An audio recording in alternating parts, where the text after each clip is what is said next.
What's up, everyone? I'm your host, Coach Joe Strong, here to bring you another great episode of the Business of Strength podcast, where you can hear the interviews, tips, and tools to turn your passion for strength into a profitable business you will love.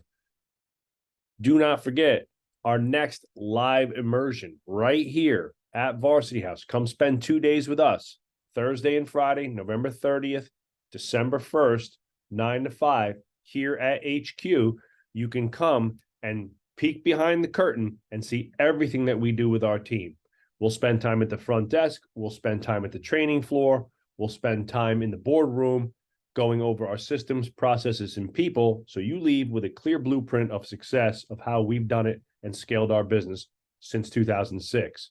If you'd like to sign up for that, you can click the link. You can go to businessofstrength.com, click the link in the show notes, and you'll get a nice 2-day experience here with us to grow your business. And, and again, like lots of the people who've come, they've had life-changing experience. It's a great time. We keep it very small. There's not a huge number of people that come, and you get a lot of personal attention. So you'd be able to ask questions about your gym, your business, and so forth. So it's a great time.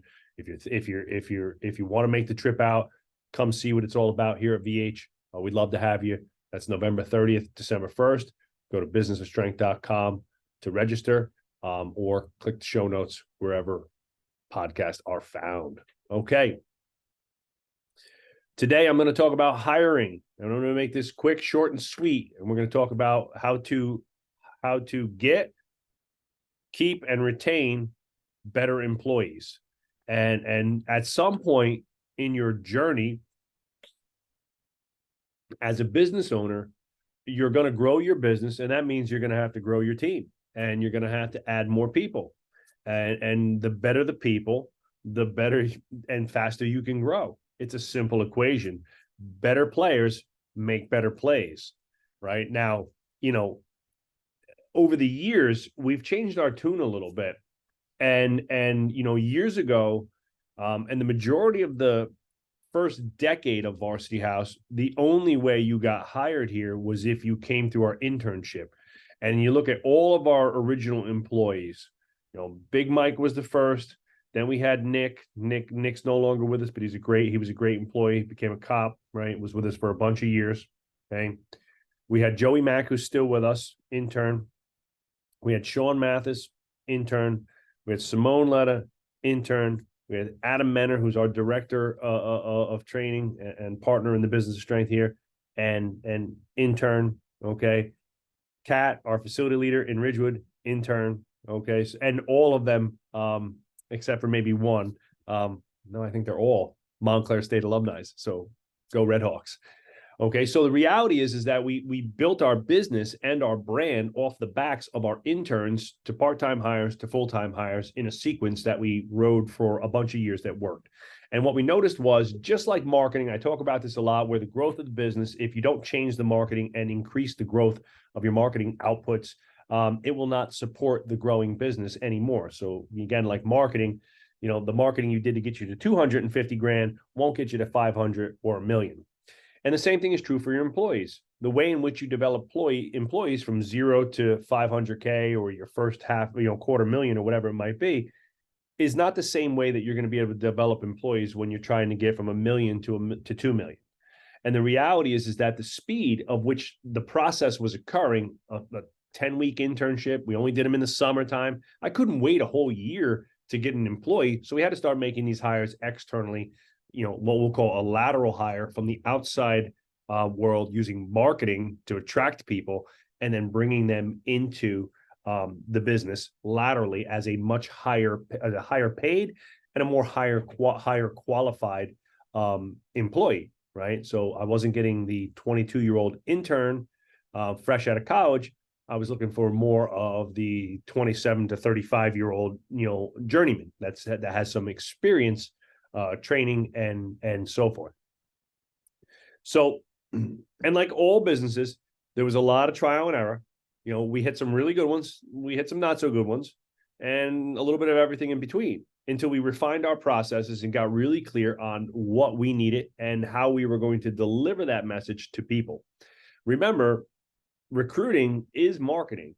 It just doesn't seem like that at first because you're not trying to attract, members to the gym. But the most important members of your gym are your staff, right? Because, really well qualified go-getter coaches, okay, are, are going to add rocket fuel to your business, and they're going to help tremendously. They're really your best clients. So, we treat our employees like gold because we know how important they are to our success, our future success, and where we want to take the business in the next decade or so, right? And when you have good ones, you want to keep them. You don't want them with a wandering eye looking around for a better opportunity. You want to keep them in the business long term. So here's a few things that we've learned over the years that'll help you. And I'm just going to rattle a bunch of stuff off, and you take it and run with it in your business. Or like we always say, schedule a free strategy call. Go to my Instagram, go to our Business of Strength website, and you can schedule a strategy call with me, Dan, or Adam, and we'll see how we can help you work through some of your business problems and issues and come up with some solutions that we think might work for you. So the first thing is knowing your numbers. You have to know your financials and what you can afford. And this was a mistake that Dan and I made. We'd literally just hire people because we felt like we were busy. And we would throw out salaries, dollar amounts, whatever, based on what we thought a trainer should make in our business. They had no basis in reality or what we could support financially. We just knew that, hey, if we got this guy, Dan and I could offload a couple things to them, and then we would get busier selling and marketing. And we did that, right? But again, that starts to catch up with you. That only works to a certain point. Let's call it 500K, maybe even 750. Maybe not so much, right? But 500K, that bootstrap type of mentality might work. It doesn't work at the higher levels. The fragility, the fragile nature of a business as it grows is that cash flow is king, and you can't just throw things out there. You have to have a system. And we want it to be measurable, repeatable, and consistent, right? So that, it wasn't just all over the place. So the first thing is know your finances and make sure that you have the right number in your head versus what you can afford. And that's something you have to speak to your accountant, maybe your CFO or your bookkeeper to see, like, what's my cash flow situation look like? And if I were to hire somebody, what would that look like from a cash position standpoint? And how long of a runway do I have to get them busy and profitable, right? So that's number one, is finances. Number two is getting crystal clear on the role. This is almost always where I see the biggest mistake, is that the role, I say, well, let me see your role sheet when I speak to gym owners on a call, and like, oh, I don't have a role sheet. Like, what do you mean? I was like, well, where do you have this job description written down with its specific duties, responsibilities, accountability, KPIs, hours, schedule, expectations, you name it, on a one-sheeter that clearly defines the role, right? We call that a KRA, right? Like key responsibilities and accountability sheet, okay? And most don't have it. And I said, well, where's the contract that you sign with this person that they acknowledge the role, what it is, how they're going to do it, what they're going to be measured on, what the expectations are, right? And if you use traction or an EOS model of operations like we do, do they get it, want it, and have the capacity to do the role? The only way to know whether they get it, want it, or have the capacity is that you have the role clearly outlined in detail. It doesn't have to be paragraphs of descriptioning, but it should be a nice one-pager with the clear expectations of what the role is, what duties it serves, what you're being measured on, the expectations of time, energy, money, so forth, and what some of the key KPIs that we're going to be looking at and so forth. And I always say what success looks like. That's a really important determination, is identifying what success looks like in that role and having that specific line in the sand number or action step that has to be taken by that person. Maybe if it's a customer service rep, that thing is 10 handwritten letters a week, like every week, no exceptions. It's 10. That the bar for success as our community manager is 10 handwritten notes. The bar for success as a brand new coach an associate coach here at Varsity House is 25 sessions a week. When we get to 25 sessions, that equals success, whatever, something like that. But you have to decide on you. So you have to get clear on the role. The third thing is you got to put them through their paces in your hiring process. Do not hire friends, hire employees. And I don't mean it like you can't hire somebody you know or a friend into your business, but mark my words that if we hire a friend or somebody we know, they're going to go through the same stringent interview and onboarding process as anybody, because just because they're friends or we're friends outside of the gym doesn't mean they're going to be a good employee inside. Also, what I mean is you want to be friendly. You want to be, but you don't want to be lovey-dovey. This is a job. This job impacts the finances of this business. Here's how this job impacts the finance of this business. This is a financial relationship above and beyond everything. And then after we check off the boxes of great employee, great owner, place to work, where everybody's doing their job, now we've opened the door for mutual respect, friendship, camaraderie, and all the things that come with a long-time employee like someone like Mike or Adam or so forth, or like a Joey Mack who's been here since he was a kid, okay? I respect the hell out of those guys because they've showed up consistently for years and years and years and did the work. They checked the boxes. That means that we are both doing our job as owner, operator, and employee. And now that unlocks the door to allow us to have a more friendly, cohesive, collaborative relationship in and out of the gym. But before you have earned the respect, I am the boss. You are the employee. We will be cordial, friendly, and great. We treat like I said, we treat our employees with the utmost respect and admiration. But it is a job, and there's a job to be done, and this job requires some work to be done on your end, and we want to make sure that work gets done before we start congratulating ourselves or anybody else. Okay, so number one is make sure that your hiring process is detailed. Our hiring process is 15-minute Zoom or Google Meets video to pre-qualify, to a full interview, to a shadow day, okay, with the management team, where they're here for about 3-4 hours, to a re-interview if necessary, to an offer letter, to a hire, and then they go into the onboarding process. Okay. The next one, okay, is I think this is one that could either be, done in the hiring process. I want to reiterate it a bunch of times to them. I want to make sure that they have a clear understanding, crystal clear, like they could see it in their head. And after I explain it to them, I had them repeat it back to me. I explain it again in a little bit more detail, maybe with a couple more, antidotes, and they repeat it back to me. And we try to do that at least 2 to 4 times during the interview and while they're onboarding and so forth. It is mission critical. I'm going to say this loud and clear. It is mission critical that every employee knows exactly how their specific role impacts the bottom line of the business, the dollars, and what they can specifically do on a daily basis to increase that value. Okay. How trainers can get more clients off the gym floor. You must teach them how to do that if they don't know how. Okay. What phone call list do they need to make? Reactivations, upsells, referral list, right? How to speak to people on the floor. You must teach people, in a sense, how they can impact the bottom line of the business. If they can't impact the bottom line of the business, what are they doing there?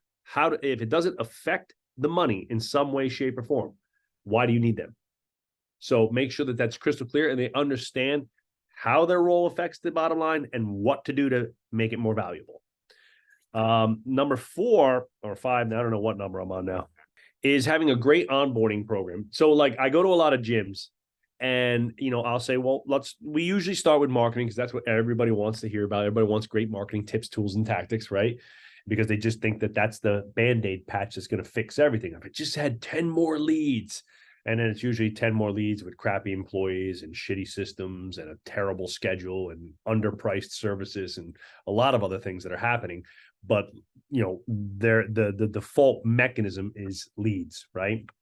And they'll lay out this elaborate client life cycle system. We're throwing parties, we give them this package, they get a shirt, they get a shaker bottle, they get a nutrition console in their first 30 days, they get all this stuff. So what do you do for your employees? Oh, well, we give them a couple t-shirts and a pat on the ass. And I'm like, well, if your employees are going to help make you 10, 20, 50x the dollar value of any client, shouldn't you treat them really good too and have a cool onboarding for them? Maybe some books, maybe some swag, maybe like a great shock and awe box for an employee. Those types of things make them feel super special about being part of the team. You want them to feel the love like right away. I want them to feel like, man, I feel like I just came home to grandma's house. Like, this place is amazing. Everybody's super respectful. Everybody knows my name. Everybody's treating me. Everybody's excited to see me here. Everybody wants to see me win, right? You want to be the best you can be, make people feel special. Last on that is, right, again, all the touchy-feely stuff is great, but you got to have clarity. And what I'm holding in my hand, for those of you who can't see, is our employee roadmap. It's about a 25-page manual. It's not huge to hard to digest. Each page is basically a check mark in their 90-day roadmap that they have to check off. Everything from knowing about the brand mission, our goals, our finances, and so forth, to our organizational chart, to our basic emergency response protocols, where the AED is, to our basic sales and marketing processes, all those types of things, okay? And then getting more granular with their specific role and their specific things that they need to know for that role. Those things get checked off as they go through their roadmap by a manager, department head, or myself or Dan as the owners. And when they finish it, they hand in their roadmap, signed, sealed, and delivered. And basically that means that they have completed their basic knowledge training. We'll call that their basic training, and they know the ins and outs of our business. They've met our community, they've met our team, they've interacted with both, they're integrated into all of our tech systems and so forth. And they are as full-fledged as it's going to get an employee. But what we've done in those 90 days is we've had lots of meetups, 30, 60, 90 check-ins, weekly stand-ups with department heads, bi-weekly, same page meetings and things like that. And they have a very clear picture of how the business runs, how their role impacts the business, and what the expectations are for success. If by 90 days, they haven't shown that they get those three things, you bet your ass they're out the door. That's it. No questions asked. If you don't understand how to make money in this business, by the time you get to 90 days, you are not in this business any longer. End of story. Period. Done. Okay. We do not have time to teach people how to be go-getters. I can teach you our systems. I can teach you how to train. I can teach you lots of stuff, but you got to want to get after it, right? And selling and being a shark has to be in your blood. Okay.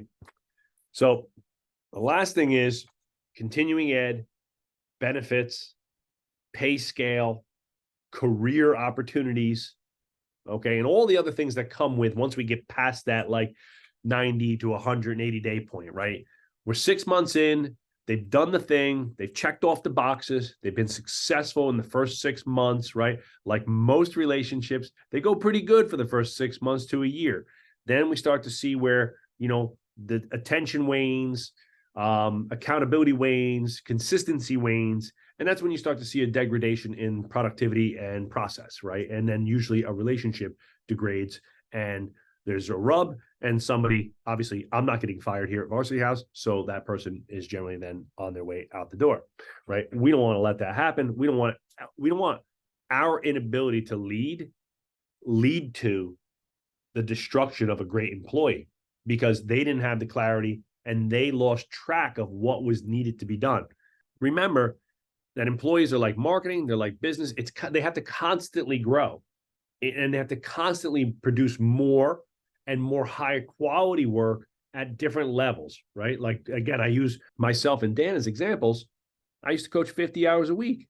That was the best thing that I could do for my company for the first 5 to 7 years, right? Was coaching my ass off. Just get good at coaching, If me, Dan, and Mike coach 150 sessions a week between the three of us, we're going to make some money. We're going to be busy. And locally, we're going to start to get some notoriety. We did that. And then we started to have to back off to do higher level jobs, leading, marketing, selling, right? Business direction, things like that, right? And that occurs over time. Your employees are the same way. You can't expect to hire a 28-year-old master's degree, in exercise science coach, and then for 10 years, they just churn and burn 40 sessions, 50 sessions a week and never progress in the company. They will leave. Now, it's one thing if you don't have progression and you don't plan on growing at all, and you just like, hey, I'm just going to keep this thing right where it's at. There's really no room for growth here. But I would have that conversation up front, be honest about that, because you're pigeonholing them too, and ultimately that comes back to bite you. So again, growth opportunities within the company, clarity up front gets people onboarded and moving fast from start to about, let's call it max 1 year, right? That's clarity on the role, clarity on the expectations, and having a great roadmap for them. After that mark, right, it's job expectations of growth. It's continuously tweaking and refining their role and their abilities. It's progressing them towards more management, sales, marketing, leadership type duties. It's having a great benefits, 401k package, health benefits, whatever. It's having paid time off. It's having lots of education opportunities. We all know that trainers generally tend to be education geeks. Okay, so give them lots of education. We had Ed Cohen here a week ago. We have Mike Boyle and his team coming this weekend to certify everybody. We have, an enormous amount of opportunities coming up in the next year for continuing ed, sending people to sales, marketing, business, customer service workshops all over on our dime to make sure that they are the best that they can be. Because me spending $1,000 on an employee to improve their ability to bring back to our clientele makes me $10,000 easily. Okay, so those are some of the things that keep great clients. I want my employees saying, man, there's another job that I saw in the city that makes more money, but I have such a great culture, such great people with all these benefits and a great place to work that I absolutely love. Man, I can't leave. It's not just about the money. And look, and we pay great, and having a great pay scale is the first line of defense, right? Look, in 2023, a full-time trainer with a master's degree can't make $35,000 a year like did when I started. It's just not the way anymore. You can't live off of that. You can't live in North Jersey or New York on that type of dollars. And the same thing goes true for the majority of you that are listening. If you're in a good metro affluent area and you're running a small semi-private training studio that's charging premium prices, like the majority of us, you're not in poor communities. So you're in affluent communities, and affluent communities are more expensive. So your average trainer who wants to go rent an apartment for $2,500 a month, he makes $35,000, $40,000, can't afford that. Okay, so there has to be some acknowledgement of that as your business grows. And I'd rather have, an optimized schedule and optimized products and 3 or 4 employees making a lot of money than having, unoptimized products and schedule and 10 employees like we used to have, making shit money, right? Because then everybody's unhappy. 4 people that are killers making 80 to 100K are going to work, and they're going to love their jobs and love their career, and they're going to view it as a career. 10 people making 40 grand, 50 grand, right? Who, can't get out of mom's house, can't get out of the shared apartment, can't buy the nice car they want, can't really afford a decent vacation with their friends, right? That starts to go nowhere quick. So you really have to do your due diligence, and it all starts back in the beginning, knowing your finances. Dan's done a really masterful job of this, of giving us clear parameters, working with our accountant, our CFO, and what the needs of the business are. So we have clear parameters on every role, what the scale is from start to finish on that role, what the max, the minimum they're going to make, the max they're going to make, how to get there, what time period looks like to get to max, everything. That stuff's got to be crystal clear. And then from that point on, right, outline the role as clearly as possible, make them feel super special, be crystal clear about how their role impacts the bottom line of the business, and make sure that you retain people with a great employee benefit package. That benefit package sounds like a lot of benefit to them, but I promise you, the real benefit is to you, the business owner. the culture and the community. Because if you get great employees, you keep great employees, they're going to translate that greatness to happy clients. And that's really the ultimate goal here, is to help transform the lifestyles of our clients and our community. And you need great people to do that. So I hope that clears things up for you on the hiring front. It's some simple tactics that are hard, but if you have more questions about that, by all means, reach out. Best place to get me is DM me on Instagram or email me at joe@varsityhousegym.com, or just go to Business of Strength and you can sign up for a free strategy call. We have those call links pretty much everywhere. We'd love to hear from you. Do not forget, November 30th, December 1st, if you want to come spend some fun time with us here at Varsity House, meet me, Dan, Adam, and the rest of the team, spend some time in all aspects of our business over a 2-day period. And you walk away with a clear, crystal clear blueprint of success. We would love to have you. You go to businessofstrength.com or click the link in the show notes. This is the Business of Strength. See you next time.